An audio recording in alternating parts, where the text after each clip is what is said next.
اللہ کا دین کا ایک ہی تقاضا ہے، وہ تقاضا جس کے بارے میں ہم کہہ سکتے ہیں کہ 100 بات کی ایک بات، جیسے اردو کا ایک محاورہ ہے، ہاتھی کے پاؤں میں سب کے پاؤں، وہ اتنا چوڑا پاؤں ہے کہ وہ سب پاؤں رکھ دیں تو اس میں آ جائے۔ ایک بدو صحابی آئے تھے حضور سے، انہوں نے ایک سوال کیا تھا کہ مجھے کل دین کی بات ایک جملے میں سمجھا دیجیے۔ آپ نے فرمایا ہاں ٹھیک ہے آؤ، قل آمنت باللہ ثم استقم، دیٹس آل، اللہ پر کہو کہ میں اللہ پر ایمان لایا، پھر اس پر جم جاؤ۔ اسی طرح آج میں آپ سے دین کا کل تقاضا، اللہ کا کل مطالبہ، اور میرے ذہن میں وہ آیت آ رہی ہے کلا لما یقض ما امرہ، ہم نے ایک ہی تقاضا انسان سے کیا، اس نے اس کو پورا نہیں کیا۔ اور میرے ذہن میں اس وقت ایک سین آ رہا ہے، وہ جو پکچر بنائی گئی تھی حضور کی سیرت پر، the messenger of Allah, the messenger of God perhaps, اس میں دکھایا گیا ہے کہ ابو طالب بستر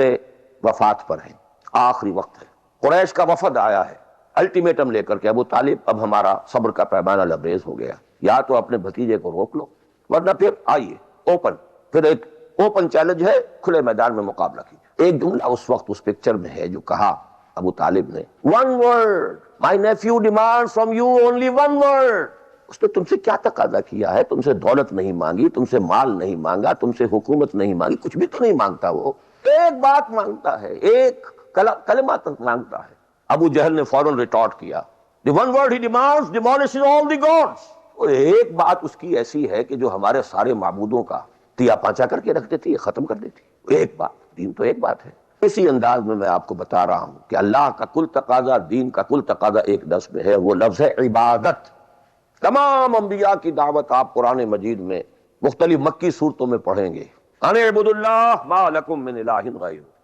اللہ کی عبادت کرو، تمہارا اس کے سوا کوئی الہ، کوئی معبود نہیں۔ خود قرآن کی دعوت صرف اس فرق کے ساتھ کہ پہلے انبیاء کہتے تھے یا قوم اعبدوا اللہ، اے میری قوم کے لوگوں اللہ کی عبادت کرو، اللہ کی بندگی کرو۔ حضور چونکہ بھیجے گئے پوری نوع انسانی کے لیے، تو یہاں خطاب ہے یا ایھا الناس اعبدوا ربکم الذی خلقکم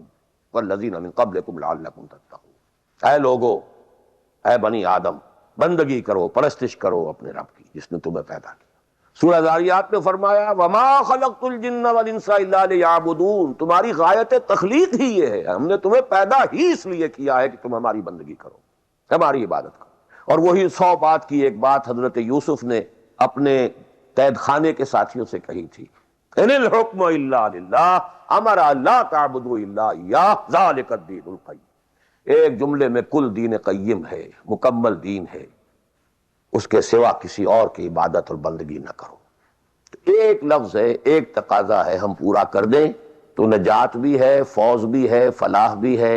رشد بھی ہے، سعادت بھی ہے، ہدایت بھی ہے، سب کچھ۔